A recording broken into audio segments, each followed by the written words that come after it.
सुप्रभात बच्चों, मैं आपकी हिंदी की अध्यापिका और आज हम हिंदी का पाठ 4 शुरू करने जा रहे हैं जिसका शीर्षक है पुनः नया निर्माण करो। तो चलिए शुरू करते हैं।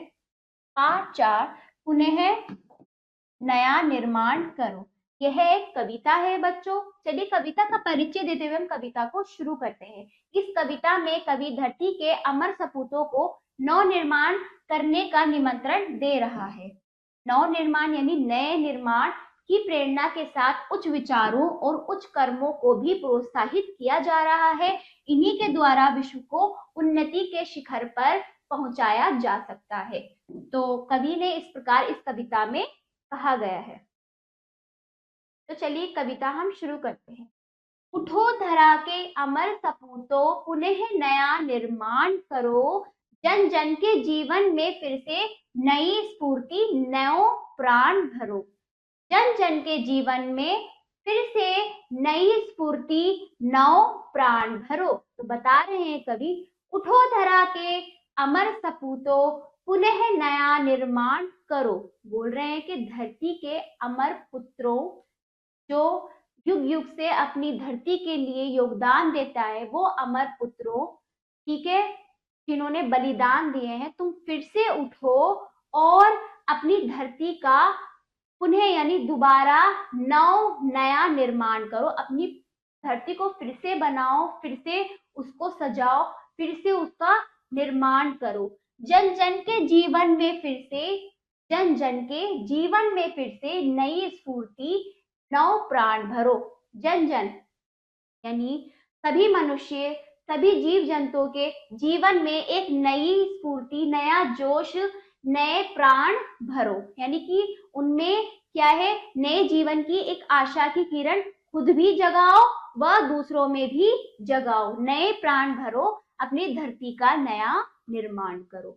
नया प्रात है, नई बात है, नई किरण है, ज्योति नई, नई उमंगे, नई तरंगे, नई आस है, सांस नई। कवि कह रहे हैं कि नया प्रात यानी नई सुबह होगी, तो अब नई बात होगी, नई किरण यानी प्रकाश की एक नई रेखा होगी, नया प्रकाश होगा।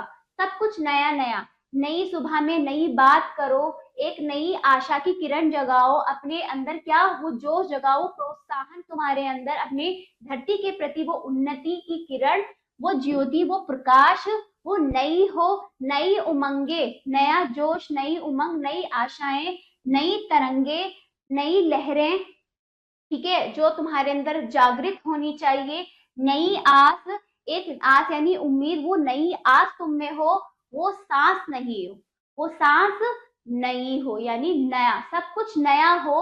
अपनी पृथ्वी का, अपनी धरा का नया निर्माण नई चीजों से करो, नए जोश से, नई हौसलों से, नई बहादुर से। इस प्रकार कवि का कहना है कि अपनी धरा का निर्माण करो। युग युग के मुरझे सुमनों में नई नई मुस्कान भरो।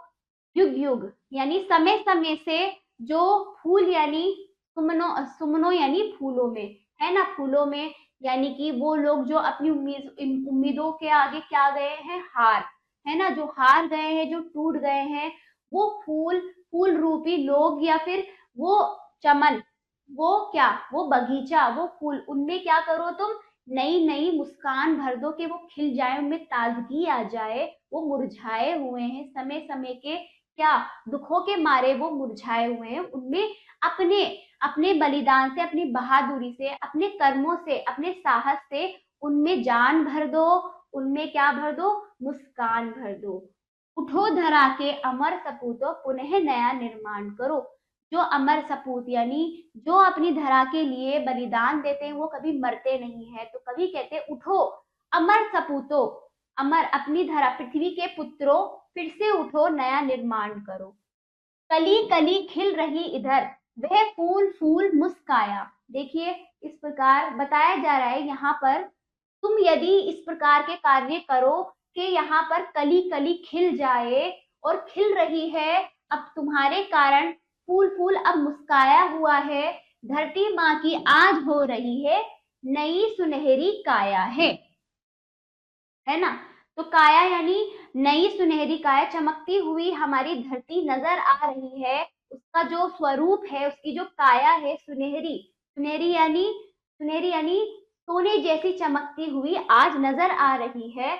नूतन मंगलमयी ध्वनियों से गुंजित जग उद्यान करो, उठो धरा के अमर सपूतों, पुनः नया निर्माण करो। यहाँ पर कवि कहना चाह रहे हैं जग उद्यान करो, यानी जग का, बगीचों का क्या करो तुम, विकास करो, उसे विकसित करो, कि अपनी क्या, अपनी नई मंगलमय ध्वनियां, यानी नई मंगलमय ध्वनि आवाजों से गुंजित इस जग का, इस बगीचे का क्या करो, उद्धार करो, इसे विकसित करो, आवाज उठाओ खुशियों की, है ना।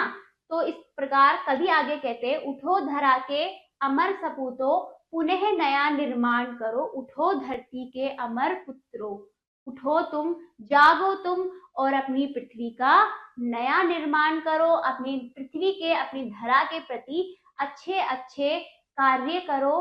ठीक है, इस प्रकार कवि ने प्रोत्साहित करा है कि अपने उच्च कर्मों से, अपने अच्छे कर्मों से दूसरों की भलाई करो, नए निर्माण करो। इस प्रकार भारत के जो सपूत हैं, पुत्र हैं, है ना, उनको कवि समझा रहे हैं। हम भी तो पुत्र हुए हैं भारत के, अपनी धरती के पुत्र हुए, हम अपनी धरती के प्रति इस प्रकार के कार्य करें कि उसका उद्धार हो जाए, हर जगह क्या हो जाए, खुशहाली आ जाए, और क्या, चिंता शून्य शून्य हो जाए, यानी हमारी परेशानियां खत्म हो जाए, हमें दूसरों की सेवा करो, जिससे कि हमारे धरती का विकास हो सके।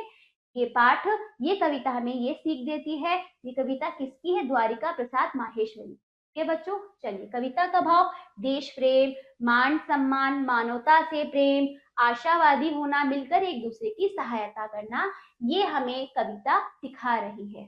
ठीक है, शब्दकोश देख लीजिए। शब्द, धरा, धरती, पृथ्वी, है ना, सपूतों, बेटे, पुत्रों, पुनः, फिर से, दोबारा, निर्माण, रचना, बनाना, स्फूर्ति, पूर्ति, ज्योति, प्रकाश, रोशनी, आस, आशा, सुमनों, फूलों, सुनहरी सुनहरी काया यानी सोने जैसा शरीर, ध्वनियों, आवाजों, जग उद्यान, संसार रूपी बगीचा। ठीक है, मौखिक देख लीजिए, शुद्ध उच्चारण के साथ पढ़ो। धरती, ध्वनिया, सपूत, पूर्ति, जग उद्यान, प्रोत्साहित, निर्माण, उन्नति, प्रेरणा, मुस्कान, मंगलमयी, गुंजित। इनको आप शुद्ध उच्चारण के साथ पढ़ेंगे। सोचकर बताइए, इन प्रश्नों का उत्तर आपको सोचकर बताना है।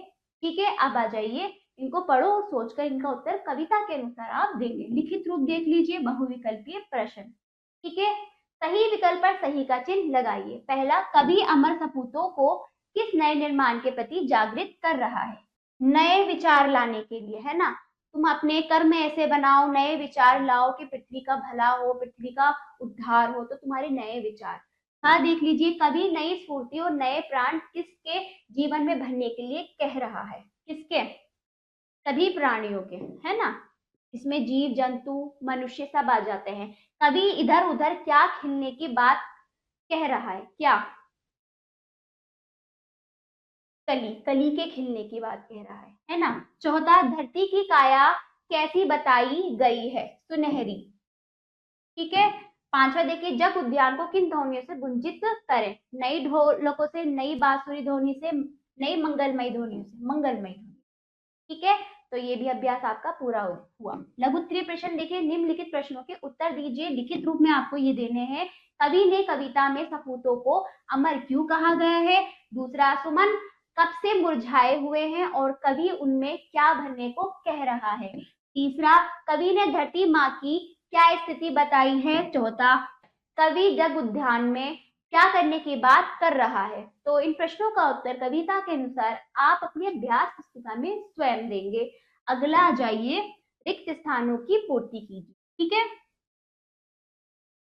तो आपको इन पंक्तियों को पूरा करना है। पहले पढ़ लीजिए, युग युग के मुरझे सुमनों में नई नई डैश भरो। क्या भरो?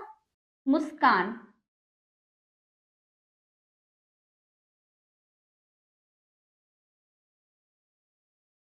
मुस्कान, ठीक है। दूसरा देखिए, पुनः नया डैश करो। क्या करो? निर्माण। पुनः नया निर्माण करो।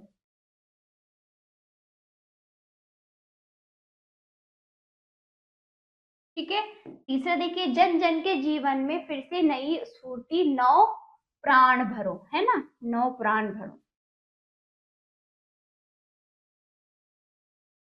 ठीक है। चौथा देखिए, कली कली डैश रही इधर, है ना, कली कली डैश रही इधर, खिल रही इधर। ठीक है। अगला देखिए, निम्नलिखित पंक्तियों के भाव स्पष्ट कीजिए। पहला, नया प्रात है, नई बात है, नई किरण है, नई ज्योति, नई नई उमंगे, नई तरंगे, नई आस है, सांस नई। था देखिए, धरती माँ की आज हो रही नई सुनहरी काया है, नूतन मंगलमय ध्वनियों से गुंजित जग उद्यान करो। इनका आप भाव स्पष्ट करो कि इसमें क्या बताया जा रहा है, क्या कहा जा रहा है, क्या समझाया जा रहा है। मैंने आपको समझा दिया है, ये कार्य आप स्वयं करेंगे बच्चों। बाकी कार्य आप अभ्यास अच्छे से कीजिएगा। ठीक है। तो ये पाठ यहीं पर समाप्त होता है। आशा करती हूँ ये पाठ आपको अच्छे से समझ आया होगा। इसका अभ्यास कार्य आप जरूर कीजिएगा। और अब हम मिलते हैं अगले पाठ पर। धन्यवाद।